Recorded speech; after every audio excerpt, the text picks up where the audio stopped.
Hi everybody, Ben Jones here with Baddorf and Bronson Coffee Roasters. We're going to do something a little bit different than what we have been doing in the last few days. It's a little cramped over here, but I want to talk about grind size. We really believe that the size of the grind you use is it's very important, really. So, why? Let's look at it. Let's look at some ways to troubleshoot. If you make something that's an okay cup of coffee, we'll talk about what we could do better, what could be done to make things a little more tasty. We're going to troubleshoot our way to delicious. So what I have here is I have 19 grams of dancing goats, ground fairly coarse. The coarseness we might recommend for French press. On this side, I have 19 grams of dancing goats, ground much finer. Something we would recommend for, not quite for espresso, but something very fine. Maybe do a mocha pot, or certain pour-overs might benefit from that. All right, so we have our two identical coffees, two identical doses. The only difference here is grind size. I'm going to step out of frame so I can add our fun. We're going to play with the Bee House dripper using a number 2 Molita filter. I've went ahead and pre-rinsed, pre-warmed both of these to get them nice and ready. Now the reason for the different background today is I really want to try to show the difference in flow rates. So if I bring this light down, see if this is going to help us at all. All right. Well, it's a little moody on the lighting, but we'll go with it. What I want to look for is I want to see if there's a difference in the two in how quickly the water floods through from the brewer into our vessel. With coffee, we call it brewing. Sometimes we use the word steeping. I like to think of it more as we're rinsing flavors out of coffee particles. The bigger the particle, the more time it takes for the water to go in and then to pull those flavors out. The smaller particles, that flavor pulling outedness is going to happen very quickly. If we do it too fast, we get really odd flavors. Tends to be thin and woody. Might taste a little bit of a poorly peeled orange. I'm going to start here on our coarse coffee. I'm going to add just enough water to get all these grounds wet. And we see some water flowing through. Now on our fine coffee, I'll do the same thing. The goal here is to just get all the grounds wet.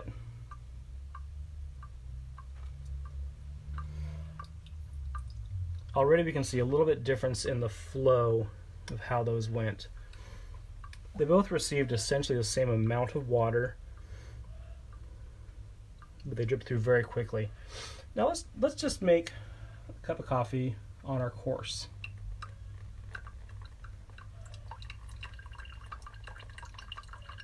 Those really big particles, they're letting the water flow right through. The water spending very little time with the coffee grounds compared to this one with the fine grounds.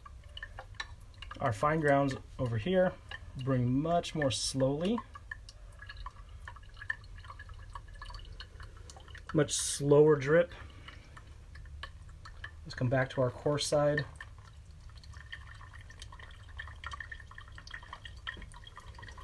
We get quite the flow through.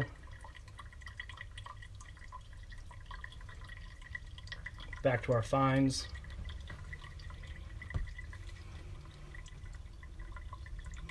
We're making 2 cups of coffee and they're gonna be okay.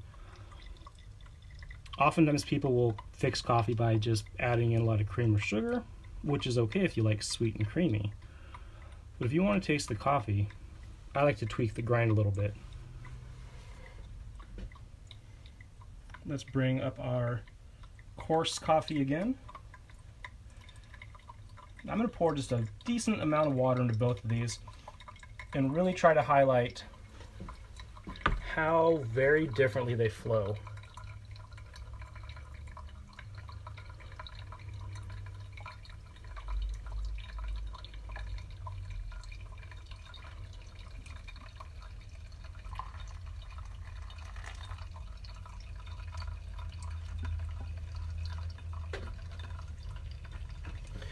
All right, I'm going to remove my camera here so we can look at it from the top. Looking at it from the top, here's our coarse coffee. Drips out pretty quickly. Come over here to our fine coffee. It's still working at it. It's holding a lot of that coffee up in the top, and it's not coming through as quickly, spending an awful lot of time right up there in that slow drip through range. So on our slow coffee, on our fine coffee, we're pulling out maximum flavors right now. And that usually sounds really good. Pull out maximum flavor, get that the nice and bold, very, very good full flavor, right? The problem is, coffee tends to give us flavors in a very specific order once we add water to it. The first things we get tend to be organic acids, very lively, bright. It's what we call the acidity in the coffee. The next thing we tend to get is, in most coffees, you get sort of that bitter cocoa flavor. Those lively acids and that bitter cocoa, they complement each other really well, and it makes a nice, balanced foundation for adding good flavors to. But just like with a dark chocolate, we tend to not enjoy it at the 98% dark chocolate level. We want to add a little bit of sugar to it. As the water drips through those grounds, the sugar tends to become the next phase in the coffee extraction. That's the next flavor that gets rinsed out, are the sugars. After the sugars, it gets less fun. The coffee gives us all the good stuff first. For those who like it, the caffeine, the interesting, bright, lively acids, the zip, the really fantastic cocoa notes, the nuttiness, all those flavors that make that coffee unique. Then the sugars, whether that be honeys or molasses, that tends to mellow out that bitter cocoa. It livens up and accentuates and complements the acids that we get at the front end. Once it gives us all those good things, it doesn't have much less to give. Kind of like humans, when we give too much, we get burnt out. Everything we give, we can keep trying to give, but it's not as good. It tends to be flavors of burnt matches. Imagine if you chewed on a burnt match. Maybe if you were barbecuing and you overburnt the chicken or got a little too aggressive with your steaks. Eat that, and then you're like, oh, that doesn't taste good.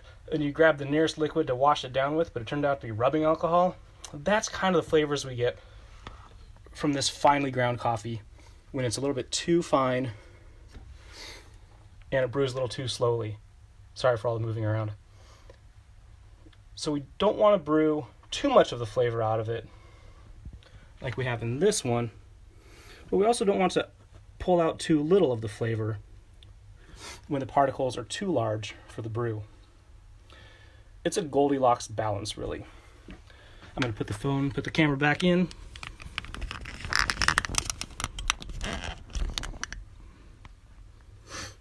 We've talked in the past about brewing coffee the same way you would steep black tea. You don't want to understeep the black tea. Just a little dunk and remove doesn't work. But letting it sit for 5 or 10 minutes makes it really astringent. Not super delicious. Coffee ground too fine, it's going to be bitter, burnt matches, astringent like rubbing alcohol. Maybe like if you went to swallow some medicine, like a Tylenol or an Advil, and you didn't swallow it very well, and that coating dissolves, that's the flavor you get here, is the dissolved medicine. On our other one, with a coffee ground 2 course, it flooded through pretty quick. It's going to be really light in flavor. It's going to almost have a woody tone to it, and it's going to be sour. Think poorly peeled oranges or a grapefruit pith, or maybe even just have like a lot of bitter cocoa. Not really delicious. I'm going to set that aside. I don't want to drink that. I'm also going to go and brush out. Let's clean up a little bit. I'm just going to brush out those grounds that we don't like. I'm going to save my Bee House dripper because I really like that. And I'm going to try to make a brew that's just right. Goldilocks zone, you know? All right. So we have our Bee House dripper. We have our Melita filter.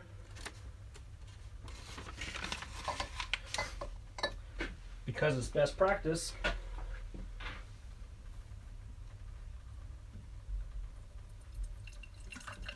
always give our little rinse.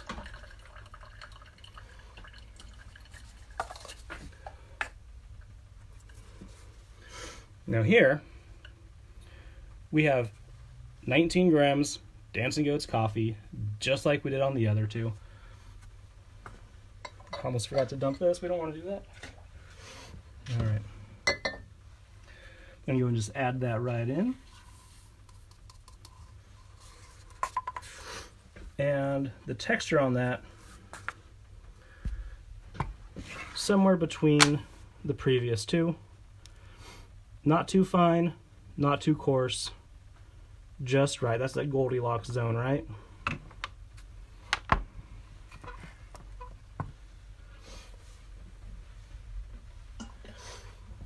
Now we're not going to have as much to compare it to,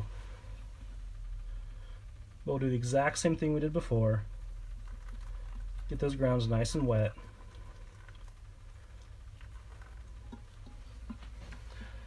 And then we're going to let it drip, and it's just going to be, once I start adding the water to it, a nice, slow, even, consistent drip coming through. That's how we do it for a pour-over style or a drip brewer. Let's just keep this going because it's fun.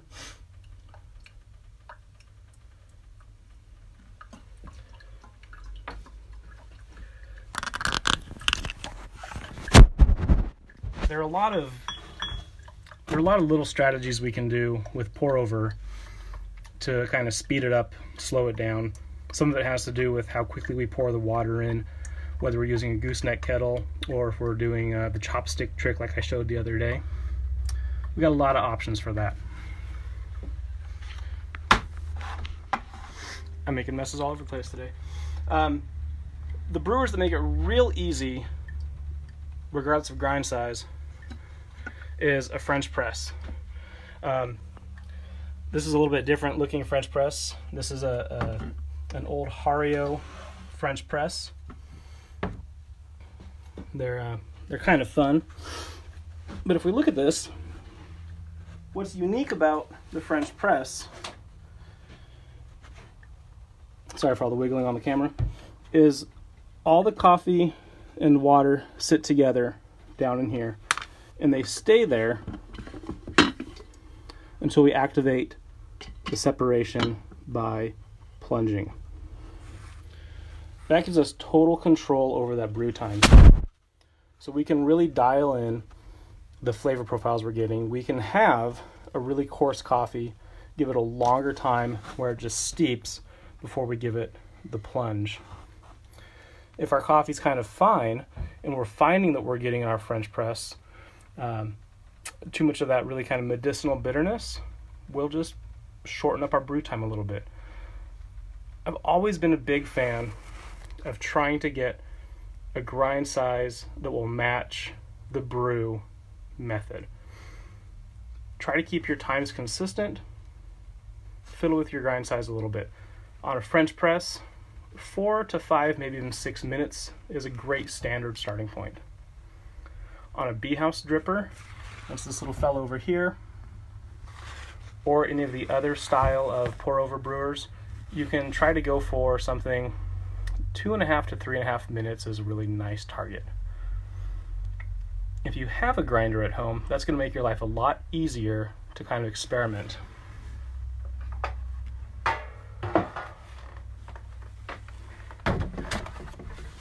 This is my grinder. This is the Baratza Preciso, or the Preciso, depending on how you're calling it. I've been using this one for about 8 years now. I've only had to replace one little part on it. Baratza makes a really fantastic grinder. But the adjustment mechanism is just the hopper itself. If you look, we have a little grinder indicator right there on the hopper, and then some numbers across the dial. See if we can get that in there. All right, then as I twist my hopper, that indicator is going to move towards larger or smaller numbers. So if I'm doing a French press, I'm going to camp out kind of in that 26, 28 range, maybe even up to 30, let it steep for a few extra minutes.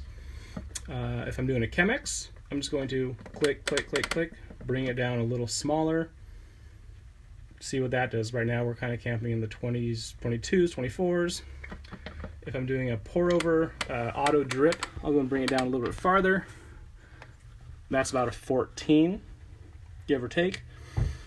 Every grinder is going to be a little different. You're going to have to learn and play with your equipment a little bit. Because I've had this one for so long, the burrs are a little more worn than if they were brand new. So if you went out today and bought a Baratza, you might find that for the French press, a 36 is better than a 30. But that's where we get to have fun and play around a little bit. It's kind of hard to talk about tasting over a video, but what I'd like to see everybody do is go out, get some coffee, maybe even play with your grinder a little bit, see what happens if you keep your brew times the same using two different grind size. Try a little French press so you can control it. Maybe just do it in a bowl, let it steep, and then filter it through a cloth. I don't know if you saw our other video where we brewed using a mason jar and a cloth. That's a really good way to get some time control if you don't have a French press. But see what happens if you let your steep time vary depending on your grind size. That grind size is super important. That's why if you ever buy coffee at baddorf.com, we ask you what size coffee you want it ground to. Whole beans are really nice if you have a little grinder at home. If you don't have a grinder at home, we're more than happy to grind it up for you. I'd love to hear some comments. We're still doing hashtag improv brew. So if you want to challenge me to some various brew methods using something unconventional, I would still love to try out some other fun things. I've brewed using t-shirts, socks.